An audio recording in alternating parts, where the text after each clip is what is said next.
Hi friends, எல்லாருக்கும் வணக்கம்.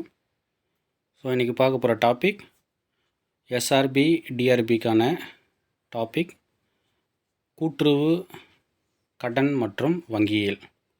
So அதை தொடர்பான ஒரு 200 கேள்வியை நம்ம பார்க்க போகிறோம். ஸோ வீடியோ ஸ்கிப் பண்ணாமல் பாருங்கள். ஃபஸ்ட் டைம் பார்க்கலாம் இருந்தால் சப்ஸ்கிரைப் பண்ணிவிட்டு மற்றவங்களுக்கு ஷேர் பண்ணுங்கள். ஸோ நான் டெஸ்ட் பேட்ச் நடத்திட்டு வரேன். ஸோ இதுவரையும் 3 டெஸ்ட்டு முடிஞ்சிருக்கு. ஃபஸ்ட் டைம் பார்க்குறவங்களா இருந்தால் டெஸ்ட் பேட்சில் ஜாயின் பண்ணணுன்னா டெஸ்கிரிப்ஷனில் டீட்டெயில் கொடுக்குறேன், ஜாயின் பண்ணிக்கங்க. இது வரைக்கும் 3 டெஸ்ட்டு முடிஞ்சிருக்கு. டிஎன் எஸ்ஆர்பி டிஆர்பிக்கான 3 டெஸ்ட்டு முடிஞ்சிருக்கு. ஸோ அந்த 3 டெஸ்ட்டுக்கான லிங்க் இருக்குது. ஸோ நீங்கள் ஜாயின் பண்ணுறவங்க 200 பே பண்ணி ஜாயின் பண்ணிக்கோங்க. அந்த 3 டெஸ்ட்டுக்கான லிங்க் அனுப்புகிறேன், ப்ளஸ் அதுக்கான பிடிஎஃப்பும் உங்களுக்கு நான் அமுச்சு விட்ருவேன். ஸோ ஜாயின் பண்ணுறவங்க டெஸ்கிரிப்ஷன் பார்த்து செக் பண்ணிக்கோங்க. ஸோ கேள்வி நம்பர் 1, மத்திய கூட்டுறவு வங்கிகளில் கடன் மற்றும் ஈட்டு வைப்புகளுக்கான வட்டி விகிதத்தை நிர்ணயம் செய்பவர் யார்? பதிவாளர். ஸோ ஏதாவது இந்த வீடியோவில் ஏதாவது ஆன்சர்ஸ் தப்பாக இருந்தால் கமெண்ட் பண்ணுங்கள், அதை நம்ம ரெக்டிஃபை பண்ணிக்கலாம். ஸோ முதல் கேள்வி, மத்திய கூட்டுறவு வங்கிகளில் கடன் மற்றும் ஈட்டு வைப்புகளுக்கான வட்டி விகிதத்தை நிர்ணயம் செய்பவர் யார்?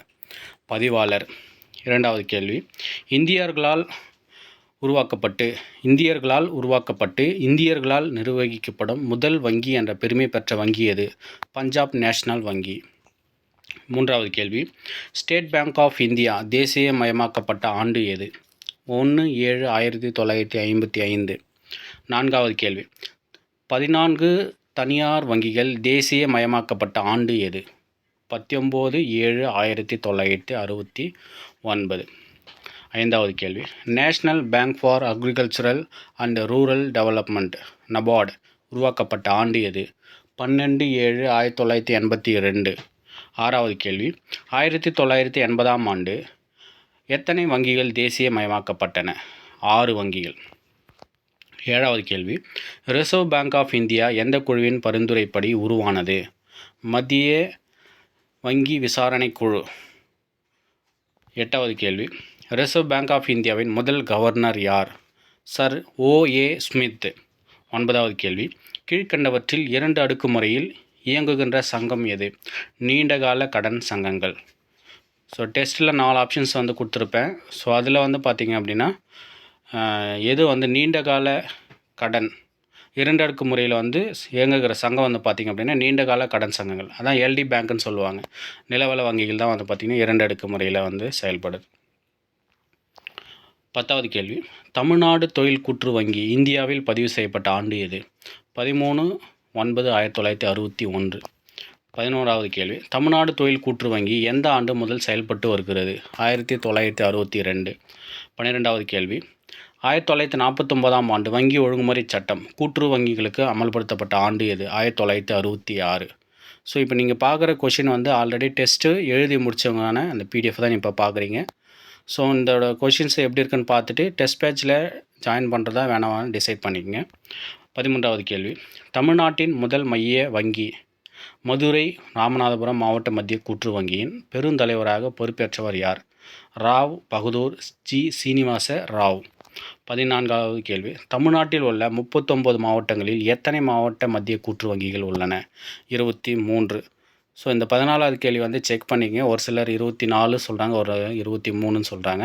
ஸோ ஃபைனலாக என்னன்றதை கமெண்ட்டில் சொல்லுங்கள்.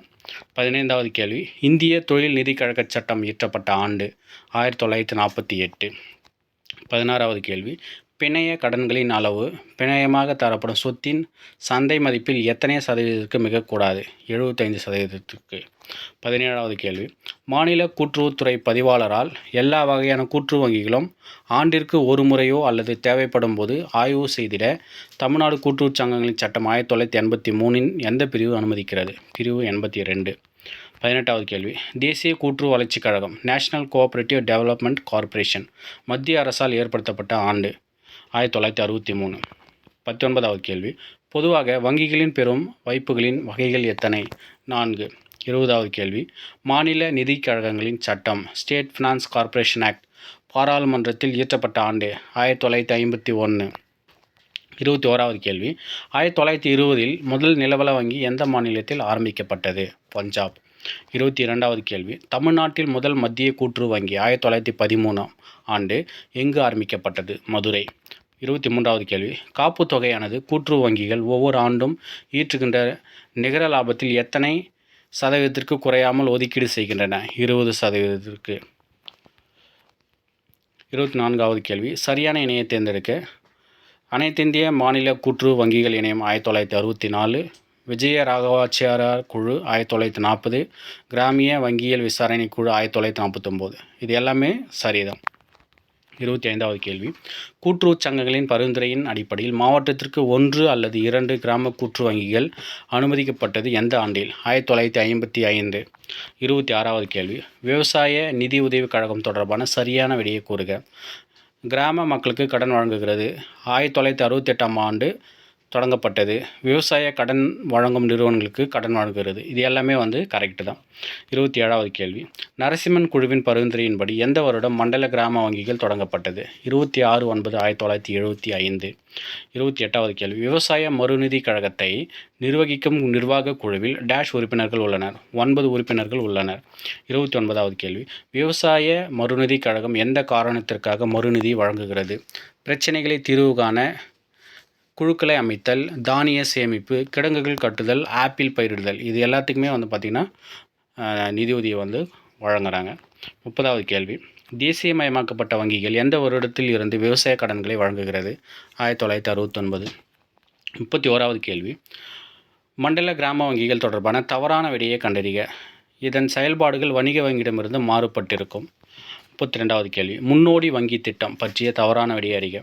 1968ஆம் ஆண்டு தொடங்கப்பட்டது. இதுக்கு சரியான விடை 1969ஆம் வருடம் தொடங்கப்பட்டதுன்னு வரணும். 33வது கேள்வி, அனைத்திந்திய மாநில கூட்டுறவு வங்கிகளின் இணையம் தொடர்பான தவறான விடையை தேர்ந்தெடுக்க. உறுப்பினர் வங்கிகளின் வளர்ச்சிக்கு உதவுதல், கூட்டுறவு இயக்கம் தொடர்பான கருத்தரங்கு நடத்துதல், பிரச்சனைகளை தீர்வு காண குழுக்களை அமைத்தல். இது எல்லாமே பார்த்திங்க அப்படின்னா தவறானது தான்.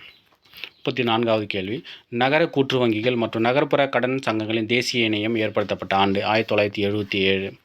35வது கேள்வி, நகர கூட்டுறவு வங்கிகள் மற்றும் நகர்ப்புற கடன் சங்கங்களின் தேசிய இணையத்தின் தலைமை அலுவலகம் எங்கு அமைந்துள்ளது? புதுடில்லி. 36வது கேள்வி, சிறு தொழில்களுக்கு கடன் வழங்க இந்திய அரசு வங்கி எந்த ஆண்டு திட்டம் தயாரித்தது? 1968. 37வது கேள்வி, இந்திய தொழில் வளர்ச்சி கழகம் எந்த வருடத்தில் இருந்து நகர வங்கிகள் சிறு தொழில்களுக்கு கடன் வழங்குவதற்காக மறுநிதி உதவி செய்கின்றது? 1984. 38வது கேள்வி, நகர கூட்டுறவு வங்கிகள் தொடர்பான தவறான விடையை தேர்ந்தெடுக்க. மாநில கூட்டுறவு வங்கியிடமிருந்து அதிக அளவு கடன் பெறுகிறது. 39வது கேள்வி, விபி வர்தே குழு எதனுடன் தொடர்புடையது? நகர வங்கிகள். 40வது கேள்வி, கீழ்கண்டவற்றில் எது நகர கூட்டுறவு வங்கிக்கு செல்லுபடி ஆகாது? RBI சட்டம். 41வது கேள்வி, எந்த காரணத்திற்காக நகர கூட்டுறவு வங்கிகள் கடன் வழங்குவதில்லை? உற்பத்தி கடன்.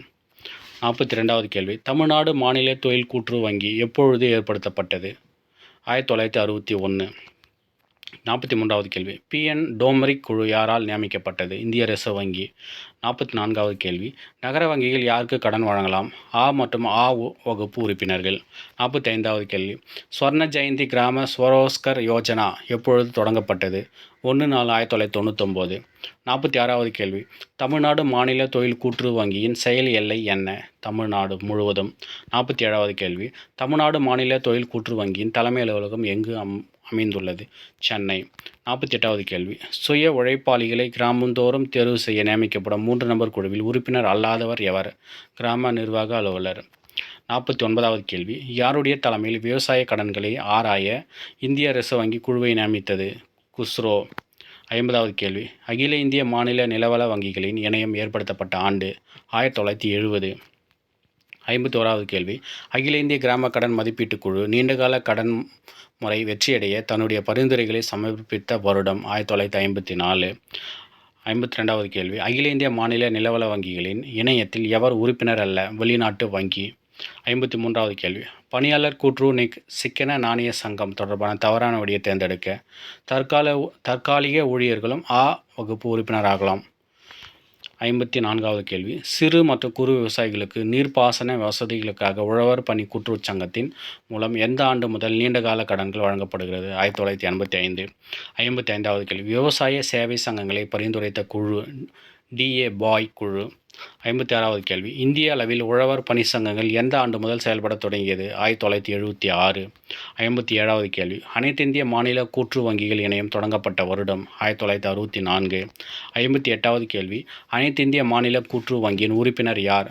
மாநில கூட்டுறவு வங்கிகள் கூட்டுறவாளர்கள், பொருளாதார நிபுணர்கள்.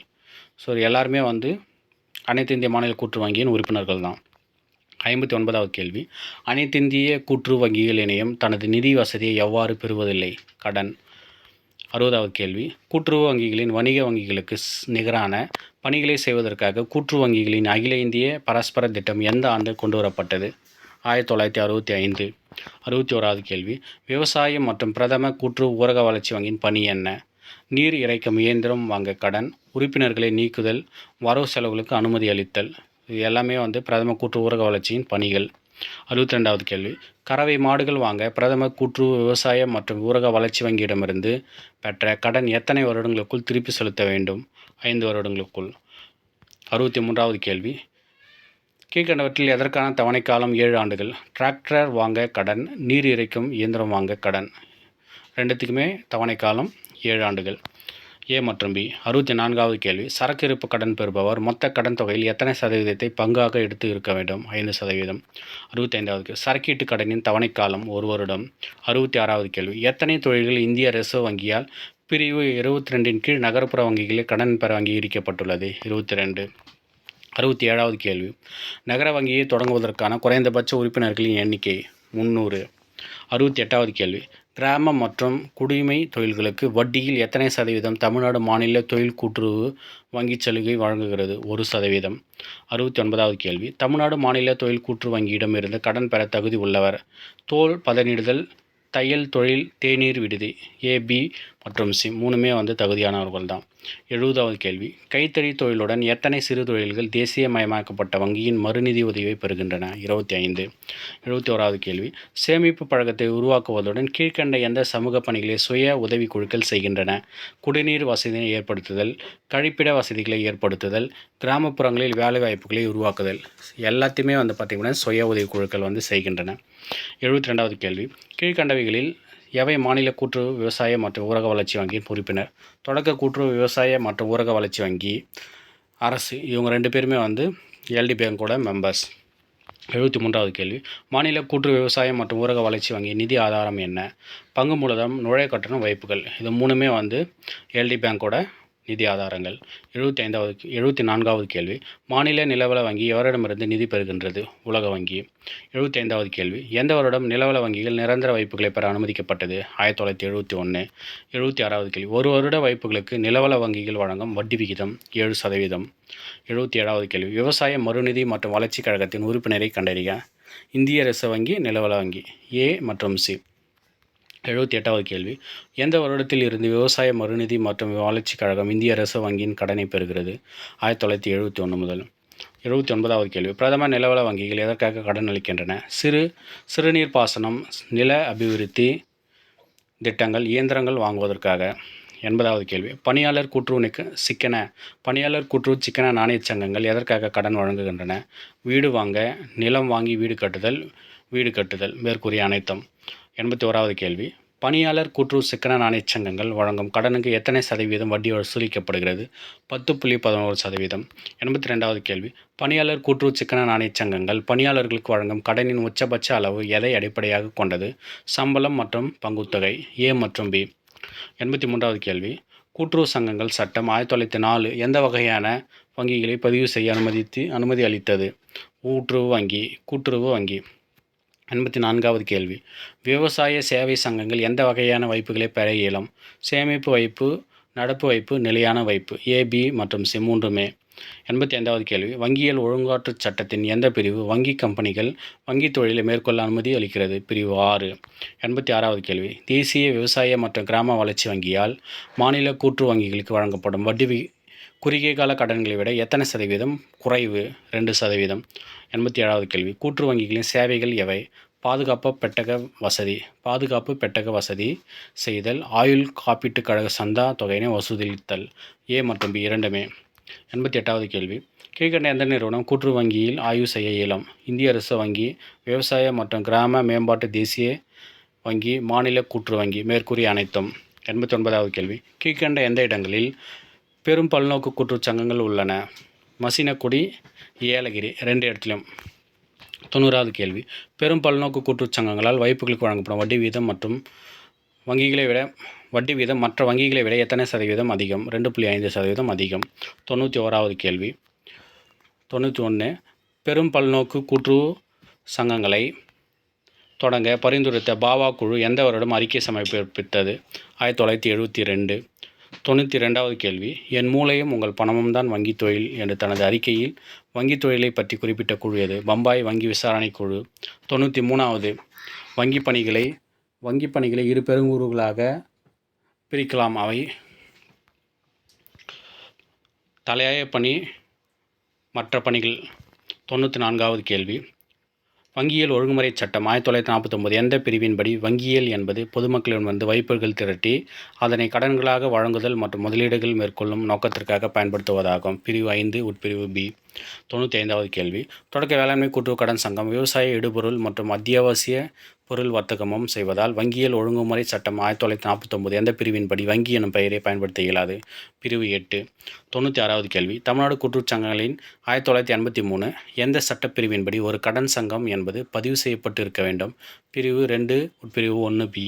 97வது கேள்வி, தமிழ்நாடு கூட்டுறவு சங்கங்களின் சட்டம் பிரிவின்படி மத்திய கூட்டுறவு வங்கி என்பது ஒரு பதிவு செய்யப்பெற்ற சங்கமாகும். பிரிவு 2 உட்பிரிவு 9. 98வது கேள்வி, தமிழ்நாடு கூட்டுறவு சங்கங்களின் எந்த சட்டப்பிரிவின்படி ஒரு தலைமை சங்கம் என்பது மாநில அளவிலான பதிவு பெற்ற சங்கமாகும்? பிரிவு 2 உட்பிரிவு 5. 99வது கேள்வி, வங்கிகளின் வகைகள் எத்தனை? 3. 100வது கேள்வி, இந்திய நாட்டின் பணப்புழக்கம் மற்றும் கடன்களை முறைப்படுத்துவது எது? இந்திய ரிசர்வ் வங்கி. 101வது கேள்வி, இந்திய அரசாங்கத்தின் வங்கி எது? இந்திய ரிசர்வ் வங்கி.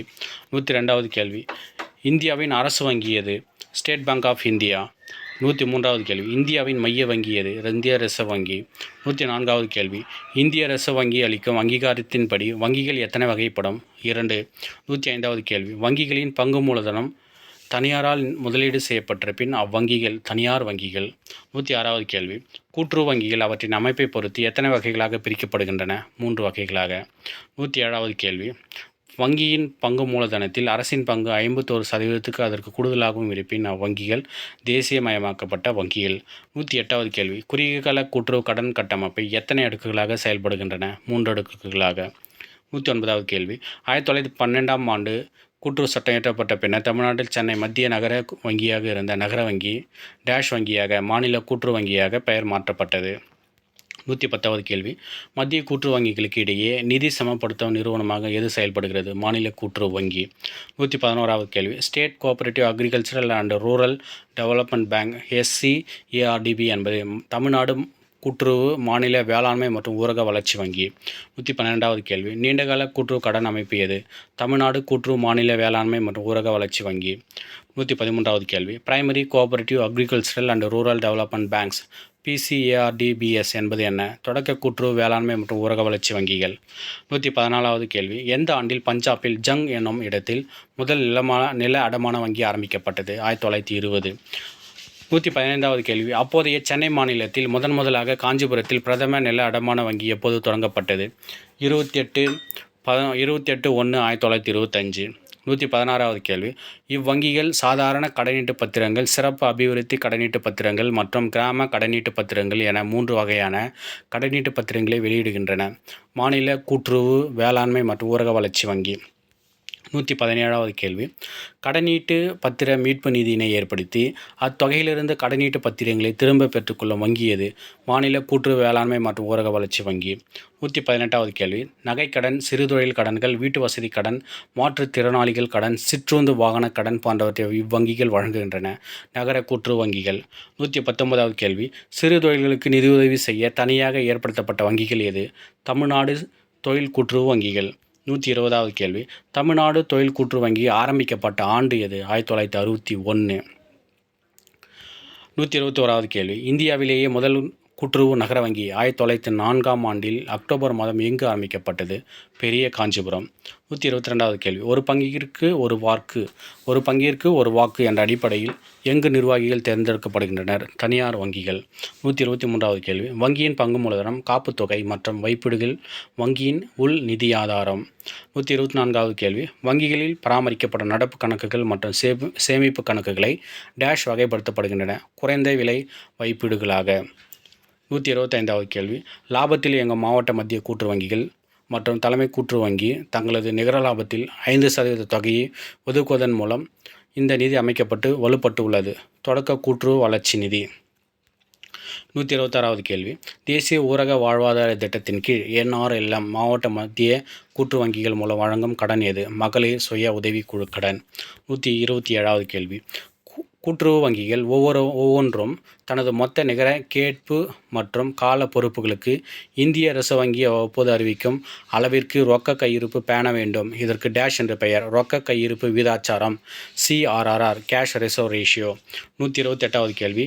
RBI வங்கியானது இதர வங்கிகளின் அவசர நிதி தேவைகளை பூர்த்தி செய்யும் பொருட்டு அவற்றிற்கு வழங்கும் கடனுக்கான வட்டி விகிதம் டேஷ் என்று அழைக்கப்படும். Repo rate.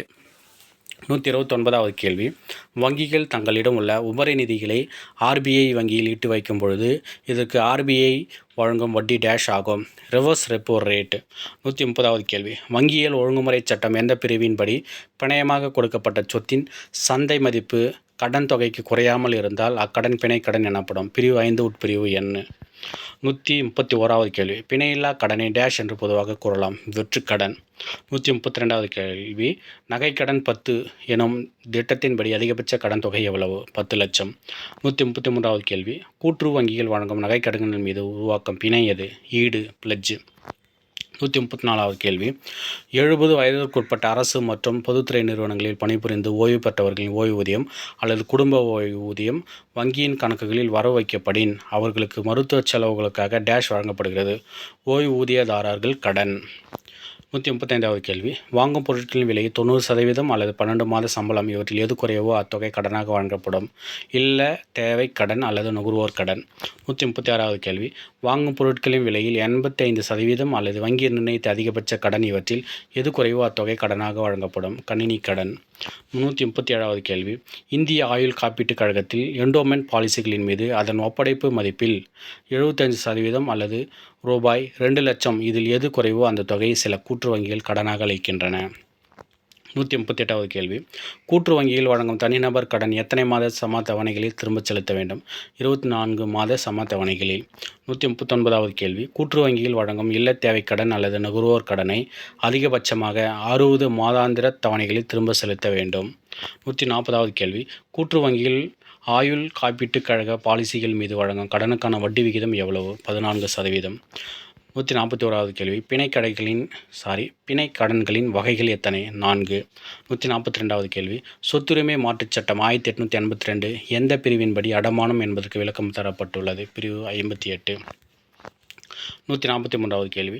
இந்திய ஒப்பந்தச் சட்டம் 1872 எந்த பிரிவின்படி ஈட்டுக் கடனுக்கு கீழ்க்கண்டவாறு விளக்கம் தருகின்றது? ஒரு வாக்குறுதியை செயல்படுத்துவதற்காகவோ அல்லது கடனை திருப்பி கொடுப்பதற்காகவோ பிணையமாக பொருட்களை ஒப்படைப்பது ஈடு எனப்படும். பிரிவு 172. 144வது கேள்வி. அசையும் சொத்துக்களின் மீது பற்று பொறுப்பு ஏற்படுவதற்கு இது ஒரு வழியாகும். பந்தக கடன். 145வது கேள்வி. பந்தகத்தின் பேரில் கடன் வழங்குவது பாதுகாப்பானது அல்ல. அத்தகைய கடன்கள் வெற்று கடன்கள் போன்றதாகும். 146வது கேள்வி. 147. விவசாயிகள் கடன் அட்டை திட்டம் கிசான் கடன் அட்டை திட்டம் மூலம் தொடக்க வேளாண்மை கூட்டுறவு கடன் சங்கங்களில் உறுப்பினர்களாக உள்ள சிறு குறு இதர விவசாயிகளுக்கு அதிகபட்ச கடன் தொகை எவ்வளவு? ரூபாய் 3 லட்சம். 148வது கேள்வி. கிசான் கடன் அட்டை திட்டம் மூலம் வழங்கப்படும் பயிர்க்கடனுக்கு டேஷ் திட்டத்தின்படி பயிர் காப்பீடு செய்யப்பட வேண்டும். பிரதம மந்திரி பசல் பீமா யோஜனா. 149வது கேள்வி. முதலில் தமிழ்நாட்டில் எந்த மாவட்டத்தில் மகளிர் சுய உதவிக்குழு தொடங்கப்பட்டது? தருமபுரி. 150வது கேள்வி. முதலில் தமிழ்நாட்டில் எந்த ஆண்டு மகளிர் சுய உதவிக்குழு துவங்கப்பட்டது? 1989. 151வது கேள்வி. திருவூர் விவசாய கூட்டுறவு சிக்கன நாணய சங்கம் எங்கு ஆரம்பிக்கப்பட்டது? ஒருங்கிணைந்த செங்கல்பட்டு மாவட்டம். இப்போது திருவள்ளூர் மாவட்டம். 152வது கேள்வி 1915ஆம் ஆண்டு டேஷ் தலைமையில் உள்ள கூட்டுறவுக்குழு ஒரு கிராமத்திற்கு ஒரு சங்கம், ஒரு சங்கத்திற்கு ஒரு கிராமம் என கூறியது. மேக்லகன் குழு. 153வது கேள்வி தொடக்க வேளாண்மை கூட்டுறவு கடன் சங்கத்தின் ஒரு பங்கின் மதிப்பு எவ்வளவு? ரூபாய் 100. 154வது கேள்வி தொடக்க வேளாண்மை கூட்டுறவு கடன் சங்கத்தில் இணை உறுப்பினர்களுக்கு நுழைவு கட்டணம் எவ்வளவு வசூலிக்கப்படுகிறது? ரூபாய் 1. 155வது கேள்வி தொடக்க வேளாண்மை கூட்டுறவு கடன் சங்கத்தில் ஆ வகை உறுப்பினர்களுக்கு நுழைவு கட்டணம் எவ்வளவு வசூலிக்கப்படுகிறது? ரூபாய் 10. 156வது கேள்வி தொடக்க வேளாண்மை கூட்டுறவு கடன் சங்கத்தில் ஆ வகை உறுப்பினர்களுக்கு அதிகபட்ச நுழைவு கட்டணம் எவ்வளவு வசூலிக்கப்படுகிறது? ரூபாய் 150. 157வது கேள்வி ஒரு சங்கத்தை நிர்வாகம் செய்யும் பொறுப்பு யாரிடம் ஒப்படைக்கப்படுகிறது? நிர்வாக குழுவிடம். 158வது கேள்வி ஒரு சங்கத்தின் நிர்வாக குழுவின் எண்ணிக்கை எவ்வளவு? 11. 159வது கேள்வி ஒரு சங்கத்தின் நிர்வாக குழுவில் பெண்களுக்கு எத்தனை சதவீதம் ஒதுக்கீடு செய்யப்படுகிறது? 30%. 160வது கேள்வி ஒரு சங்கத்தின் நிர்வாக குழுவில் ஆதி திராவிட மற்றும் மலைவாழ் மக்களுக்கு எத்தனை சதவீதம் ஒதுக்கீடு செய்யப்படுகிறது? 18%. 161வது கேள்வி தொடக்க வேளாண்மை கூட்டுறவு கடன் சங்கத்தின் பயிர் கடன் திட்டத்தை சிபாரிசு செய்தது எந்த குழு? விவசாய நிதி உதவி குழு.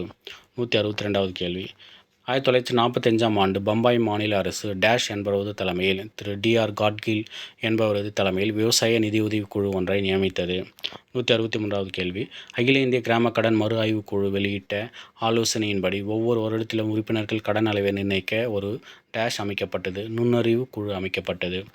164வது கேள்வி கடன் அளவை நிர்ணயிக்கும் நுண்ணறிவு குழுவின் தலைவர் யார்? மாவட்ட ஆட்சித்தலைவர். 165வது கேள்வி வணிக வளர்ச்சி திட்டத்தினை BDP அமல்படுத்த பரிந்துரைத்த குழு எது? திரு குஸ்ரோ குழு.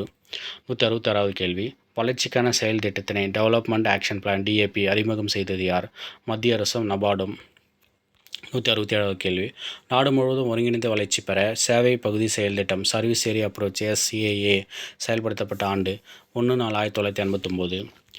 168வது கேள்வி அசையா சொத்து இல்லாத சிறு குறு மற்றும் விளிம்பு நிலையில் உள்ள விவசாயிகள் குத்தகை விவசாயிகள் பயன்படுத்துவதற்காக இந்த குழு உருவாக்கப்பட்டது. கூட்டு பொறுப்பு குழுக்கள்.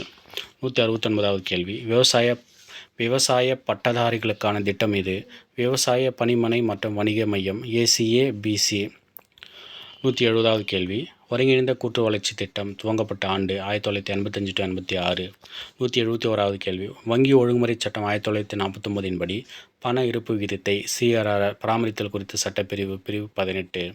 172வது கேள்வி வங்கி ஒழுங்குமுறை சட்டம் 1949 படி சட்டப்பூர்வ பணப்புழக்க விகிதத்தை SLR பராமரித்தல் குறித்த சட்டப்பிரிவு பிரிவு 24. 173வது கேள்வி இந்திய ரிசர்வ் வங்கி சட்டம் இயற்றப்பட்ட ஆண்டு 1934. 174வது கேள்வி மாற்றுமுறை ஆவணச் சட்டம் நெகோஷியபிள் இன்ஸ்ட்ருமெண்ட் ஆக்ட் இயற்றப்பட்ட ஆண்டு 1881. 175வது கேள்வி மாற்றுமுறை ஆவணச் சட்டம் உறுதிமொழி பத்திரம் பிராமிசரி நோட் குறித்த சட்டப்பிரிவு எது? பிரிவு 4. 176வது கேள்வி மாற்றுமுறை ஆவணச் சட்டத்தில் மாற்றுச்சீட்டு பில் ஆஃப் எக்ஸ்சேஞ்ச் குறித்த சட்டப்பிரிவு எது? பிரிவு 5. 177வது கேள்வி மாற்றுமுறை ஆவணச் சட்டத்தில் காசோலை செக் குறித்த சட்டப்பிரிவு எது? பிரிவு 6.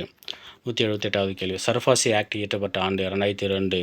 179வது கேள்வி எந்த வழக்கில் கேரளா உயர்நீதிமன்றம் அளித்த தீர்ப்பின்படி தொடக்க வேளாண்மை கூட்டுறவு சங்கங்கள் பணியாளர் கூட்டுறவு சங்கங்கள் நகர கூட்டுறவு கடன் சங்கங்கள் வரி விலக்கு பெற்றுள்ளன? மாவில்லாயி சேவை கூட்டுறவு வங்கி வழக்கில்.